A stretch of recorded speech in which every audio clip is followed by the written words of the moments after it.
Hello, everyone. Welcome to my channel. Please subscribe and hit the bell icon. Bold and beautiful put proof. That Bill's asterisk not asterisk Luna's dad right there for everyone to see, but did you catch it? If you think that paternity test proved bold and beautiful's Bill is Luna's biological father, Jim McCall, I have a bridge located in beautiful Brooklyn, New York, that I think you'll be interested in. The only real question in my mind is why Lie lied, and I'm 100% sure that a whole lot of fans will not like the answer. There are a few reasons I don't believe for a second that Bill is Luna's dad, the biggest of which is that it is the least dramatic outcome possible. The whole point of soap operas is to keep people tuning in day after day, and the way to do that is to make sure that at every opportunity, you're doing the most dramatic thing possible. When opening a box, will it be empty or contain a rattlesnake? So why exactly did Lee so dramatically insert herself into this story? For the same reason all soap opera characters do everything. She had a vested interest in the outcome. It's something the show hinted at months ago, and when we picked up on it, let's just say viewers in general and Steffi/Finn fans in particular were, let's go with, displeased. How Lee gave herself away. I hear you out there, gentle reader, asking, why would Lee do that? And if she really did mess with the paternity test results, why is she so bent out of shape that they revealed Bill to be the dad? To which I say, she's not. She, like portrayer Naomi Matsuda, is acting. But the results came out exactly the way she wanted them to, in order to protect Finn. That's right, I still believe that Finn is the father. It's the only reason Lie would not only go to all this trouble, but it also explains why she would, in essence, give her sister a happy ending. I suspected this the moment Lee barged in, but here's what really started me thinking. Why did the writers make such a big deal about Lie having been in Bill's home in the past, after he saved her life? Because she's had something of his ever since, whether coincidentally or as part of her own long-term contingency plan, which she used to alter the DNA tests.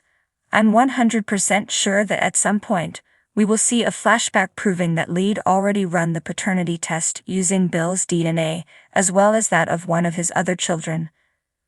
Probably Liam, given that Wyatt's off the canvas. That's why Lee didn't push to have the test done at the hospital. Reports run at the hospital would be far more detailed and complicated than the home DNA test used here, which was basically a glorified pregnancy test. Riddick, sit down. We need to have a talk. Because I'm seriously concerned about your decision-making skills. Are you still suffering the consequences of having been struck in the head by a pine cone last year? Because that's the only way I can explain you asking Brooke to become co-CEO of Forrester without so much as consulting with Steffi. It defies logic on every level, and then there's what he said to Brooke about the potential conflict.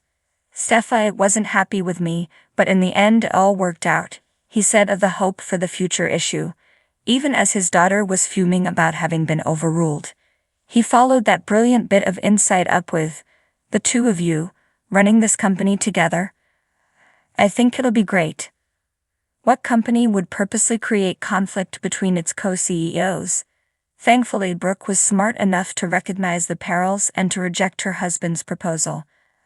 I can't help but wonder if she'll change her mind, however, given what we've already discussed about soaps always taking the most dramatic route possible. In this case, that would definitely be Steffi and Brooke working together. Asterisk, are Carter and Katie still a thing? We never see them together. And if they want to propel Katie back into Bill's story, why not use the paternity test as a way to end her and Carter? They could have had Carter be present when Katie found out about Bill's new daughter. Bet Carter's portrayer Lawrence St. Victor, who's also a member of the writing staff, could have written some beautiful material in which his later ego told Katie that her reaction to the news made it pretty clear that she's still not over her ex.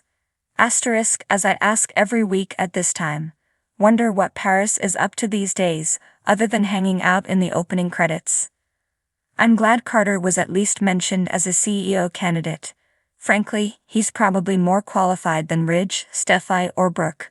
And shouldn't Eric have been brought into the discussions, Or Thomas? Sure, he's over in Paris licking his wounds, but couldn't he work remotely? He said he couldn't work with Slash for Hope, but couldn't he handle other aspects of the business? Asterisk quote of the week had to be Hope declaring to Steffi, "Like it or not, the Logans are here to stay." Why? Because I know that half the audience cheered upon hearing it, and the other half bristled. In the tumultuous world of Bold and Beautiful, where secrets and lies are currency, the latest twist has left fans reeling. For months, speculation has run rampant about the true paternity of young Luna, a character whose mysterious parentage has been a focal point of drama and intrigue. Bill Spencer, the enigmatic and powerful mogul, was widely believed to be her father. Yet, in a masterstroke of storytelling, the show has revealed incontrovertible proof that Bill is not Luna's father, and the revelation was subtly embedded for astute viewers to uncover. The episode in question was a tour de force of narrative sleight of hand, filled with the usual mix of emotional confrontations and simmering tensions. However, the proof of Luna's paternity, cleverly hidden in plain sight, was a testament to the writers' ingenuity and respect for their audience's intelligence. It began with a seemingly innocuous scene in Bill's office. The camera panned across the room, lingering briefly on a framed photograph on Bill's desk. This photograph was not just any family snapshot, it was a picture of Bill with his two sons, Wyatt and Liam, from a few years back. The significance of this photograph was not immediately apparent, but its presence was the first piece of the puzzle. Later in the episode, Luna, curious about her origins and feeling a deep-seated connection to Bill, approached him directly. Their conversation was emotionally charged, with Luna expressing her need for answers and Bill, uncharacteristically, showing a rare vulnerability. He admitted to his past indiscretions and the possibility that he might have other children he was unaware of. This moment was pivotal, humanizing Bill in a way that few scenes have managed before. However, the crux of the proof lay in a medical report that Steffi Forrester, ever the sleuth, had been quietly investigating. Steffi, suspecting that the truth about Luna's father was not as straightforward as it seemed, had commissioned a DNA test comparing Bill's DNA with Luna's. The results, delivered in a manila envelope, were clear. There was no match. Bill Spencer was not Luna's biological father. The brilliance of this reveal was twofold. First, it was subtle. The DNA results were not dramatically read aloud in a courtroom or a family gathering, but rather they were briefly shown on Steffi's tablet screen, the camera capturing the crucial line, "No genetic match." Second, it paid homage to longtime viewers who had been meticulously piecing together clues.